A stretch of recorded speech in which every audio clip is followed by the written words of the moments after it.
દાહોદ ઝાલોદ તાલુકામાં આવેલી Shri BP Agarwal high school લીંબડીમાં આજરોજ કન્યા કેળવણી અને શાળા પ્રવેશ ઉત્સવ યોજાયો।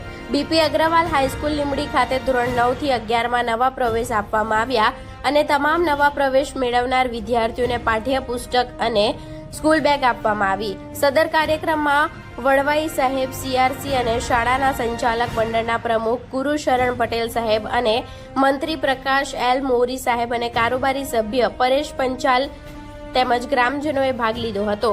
સદર કાર્યક્રમને સફળ બનાવવામાં શાળાના આચાર્ય અશોકકુમાર શર્મા સાહેબ તેમજ શાળાના પરિવારનો ખૂબ મહત્વનો ફાળો રહ્યો હતો। અંતે શાળા પરિવારે આવનાર મહેમાનોનો આભાર માન્યો હતો। Bureau chief Raju Prajapati, Gujarat crime news, Dahod.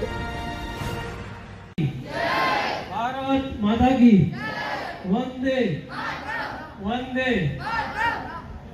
आज रोज शाला प्रवेश महोत्सव અને કન્યા કેળવણી અંતર્ગત આપણી શાળામાં ઉપસ્થિત આપણા કેળવણી મંડળના પ્રમુખ માન્ય શ્રી ગુરુભાઈ, આપણા મંત્રી શ્રી પ્રકાશભાઈ, લાયસન્સ અધિકારી શ્રી વલભાઈ સાહેબ કે જેમને આપણે ખૂબ સુંદર માર્ગદર્શન આપ્યું અને એ પ્રમાણે આપણે આ દરેક વિદ્યાર્થીઓએ 50,000 જો લેવા હોય તો 100% હાજરી હશે અને સારું રિઝલ્ટ આવશે તો જ મળશે।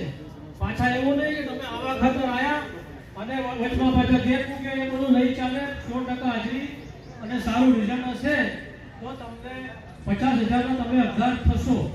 એટલે 50,000 લેવા માટે આપણે શાળામાં 100% હાજરી આપીએ, સારા માર્ક્સ લાવીએ, સ્કૂલનું, તમારા કુટુંબ પરિવારનું, ગામનું નામ વધારો એવી શુભેચ્છા પાઠવું છું। તો આજના પ્રસંગે અને ઉપસ્થિત સૌ મહાનુભાવોનું હું આ પ્રસંગે ખૂબ ખૂબ અભિનંદન પાઠવું છું, શુભેચ્છા પાઠવું છું।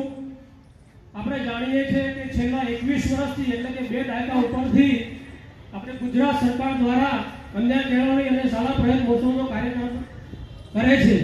એના થકી પૂરા ગુજરાતમાં આજે શિક્ષણ સાક્ષરતાનો દર ખૂબ વધ્યો છે અને ખૂબ આપણા માટે ખુશીની વાત એવી છે કે પહેલા 50%, 60%, 70%થી વધારે આપણો દર સાક્ષરતાનો નહોતો। આજે આપણને કહેતા ગૌરવ થાય છે કે 98.5% જેટલો સાક્ષરતાનો દર છે। મતલબ કે 1.5% આપણે એનામાં પાછળ છે। એવી તો નહીં તો ડ્રોપ આઉટનો જે રેશિયો છે એમાં પણ આ જ પરિસ્થિતિ છે। પહેલા લગભગ 60%, 40%, 50% એમ ડ્રોપ આઉટ અનુમતિથી લોકો છોડીને જતા રહેતા હતા।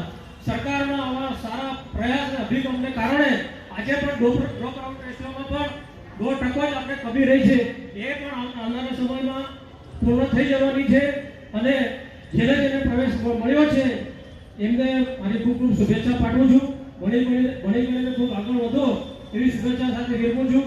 ભારત માતા કી જય, વંદે માતરમ।